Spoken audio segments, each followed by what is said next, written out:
Eu tenho um trabalho que foi publicado, se eu não me engano, nesse livro meu, Psicologia em Curta-Metragem, no qual eu falo sobre o elogio da feiura.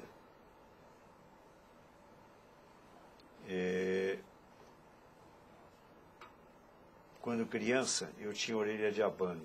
Meu apelido era Dumbo. Isso lá em Juiz de Fora, no interior de Minas, isso há décadas atrás. Mas não mudou muito, não. Não mudou muito, não. Não mudou muito, não. Se faz muita mentira dizendo que a sociedade tem evoluído e coisa e tal. Isso não é verdade, não. A nossa sociedade tem andado a passo de tartaruga. As discriminações continuam, as diferenças continuam.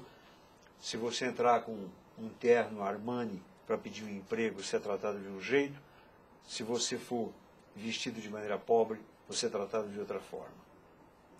Se você é feio, você tem restrições e dificuldades. Se for bonito, você tem facilitações. Isso tem que ser mudado. E isso tem que ser mudado, na minha opinião, de maneira rude, de maneira forte. Eu dei uma entrevista, foi publicada nessa revista Brasileiros, e no meio da entrevista eu fiz um comentário do Ricardo, ele é o editor-chefe. E nessa entrevista, eu acho que foi nessa, não sei se foi nessa ou na época, eu dei para as duas, né? Eu fiz um comentário sobre a Marina Silva. A primeira pessoa no Brasil que fez o comentário de que a Marina Silva potencialmente devia ser candidata a presidente fui eu. Está no YouTube o documentário, foi no lançamento de um livro meu, foi no dia que ela deixou de ser ministra, e eu pedi que o público se levantasse e desse uma salva de palmas. E contei que eu tinha tido um debate com a Marina, e depois do debate ela me deu uma carona até a minha casa, e eu convidei ela para subir e jantar comigo. E ela disse, não, eu não posso subir, Jacob, porque eu estou com 39 graus de febre. Eu falei, mas Marina, com 39 graus de febre, você não precisava ter me dado carona. Ela falou, não, mas eu fiz questão porque você estava sem automóvel. E eu estava dizendo sobre a grandeza humana dela, ela não precisava fazer isso para mim. Não tinha motivo nenhum para ela me agradar e fazer isso por mim. E no caminho, inclusive, ela me contou um pouco da história dela, da saga dela, e assim por diante. E nesse dia, e isso você pode acessar aí pelo YouTube, você vai ver. Eu disse, hoje ela deixa de ser ministra, mas ela começa uma longa jornada. Quer dizer, e ela depois disso telefonou, inclusive, para minha casa, ligou de Brasília para agradecer e assim por diante. Então eu tenho uma ótima impressão da Marina como ser humano.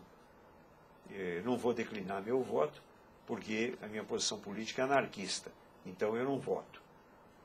A minha posição é contra o Estado. Mas, de qualquer maneira, eu considero a Marina um ser humano interessante, extraordinário, né? Um ser humano bonito.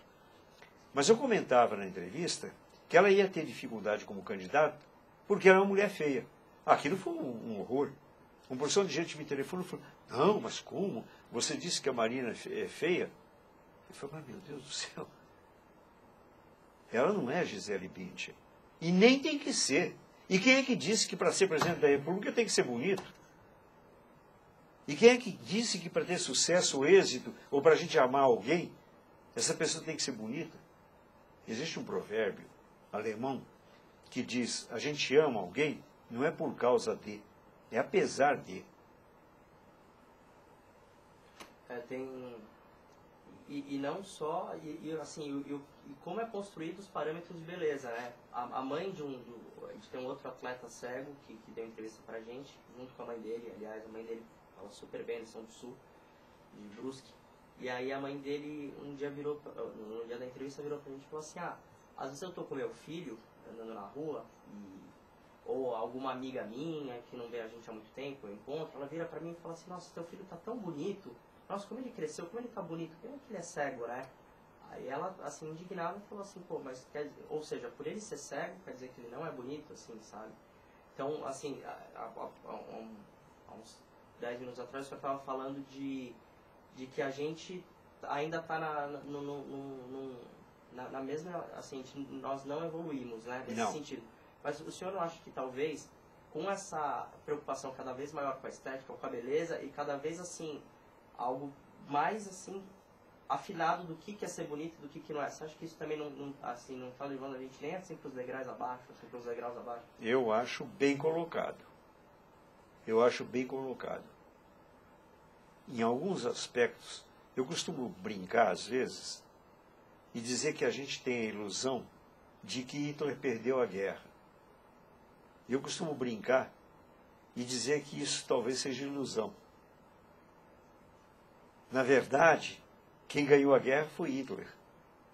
Nesse sentido que você acaba de perguntar. Hoje os padrões, em muitos aspectos, estão muito mais rígidos.